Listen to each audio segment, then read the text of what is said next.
Let's go to Darth Maul. This is the guy I've been trying to play with the most, but since a lot of people automatically start with Darth Maul, he's hard to get, but he's also so popular. But first off, his Furious Throw. He throws his lightsaber, both of them towards an enemy, damaging all enemies it touches. It is a double lightsaber after all, so pretty much it's the same. Chokehold. Darth Maul uses the Force to choke his enemies before throwing them to the ground. Spin attack. Darth Maul leaps forward, executing a high velocity lightsaber spin attack, kind of like Senator Palpatine or Darth Sidious, aka Darth Sidious. When he leaps forward, except he does this while whirling two lightsabers. Now, Darth Maul is a very aggressive character, but he is not without his strengths and weaknesses.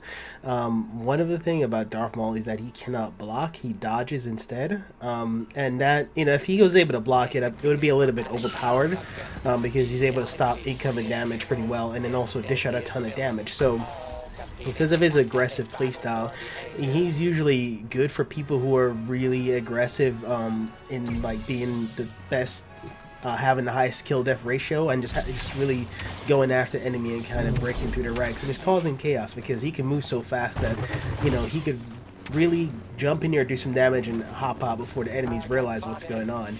So it's good to keep that in mind when you're playing with him, but also don't get reckless, because there are certain characters that could really put him in a bind. Like Luke Skywalker is a pretty good one because he has a lot of abilities that could disable Darth Maul, and since Darth Maul can't block, he can only dodge. He can end up also being aware of Yoda. He's pretty sneaky, hard to spot, and he can heal his teammates.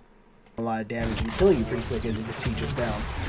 In addition to that, be aware of where your teammates are, because, while this is a fun game to run around and get as much kill as possible, working as a team in heroes versus villains is actually really good. And it just makes common sense because your hero abilities complement each other. There are certain hero abilities that sync well with others. Darth Maul works really well with Darth Vader. Because of Darth Vader chokes, as well as the ability for Darth Vader to actually tank a lot of damages. Kylo Ren is actually really good with Darth Maul too, so he really syncs well with both those characters.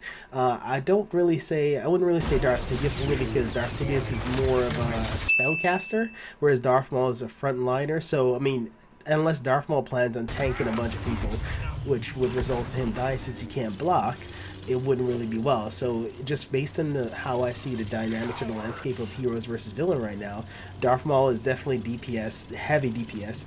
Kylo Ren is like a mixture of DPS and defense, and Darth Vader is definitely the tank of the group, and with Sidious being a spellcaster who could do a ton of damage if left unchecked.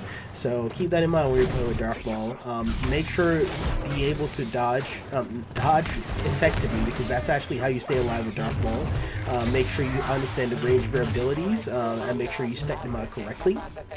And for the most part, running around wildly and just trying to kill people, it's fun, don't get me wrong, I'm doing it right now because I'm new, but also be aware of when your abilities are off cooldown and how to use them correctly, and when to use them, because there are certain times your abilities doesn't work, so there's a little bit of nuance that you can't just spam your abilities and expect it to work 100% of the time. There's been a few times I tried my abilities and either one, I was out of range, or they might have been blocking or things like that, so just keep that in mind when you're playing with him, and just be savvy. But as I continue to progress with him and get better, I will of course publish more tips and tricks, but for now I definitely wanted to give you guys a good guide to start out with, so you guys can see his abilities in action and see what's going on, particularly if you're just starting out. Definitely not for everybody, but he is going to be a very popular pick just because of his aggressive playstyle, and a lot of people like to be aggressive in this type of game. Alright, well, thank you guys for watching. Don't forget to like, comment, subscribe. If you want to see more tips and tricks for Star Wars Battlefront, I'll be uploading those as soon as possible. I'm playing on PlayStation, so send me a friend request if anybody wants to play with me, and we'll see you guys in my next, well, as they say, may the Force be with you. Alright, bye.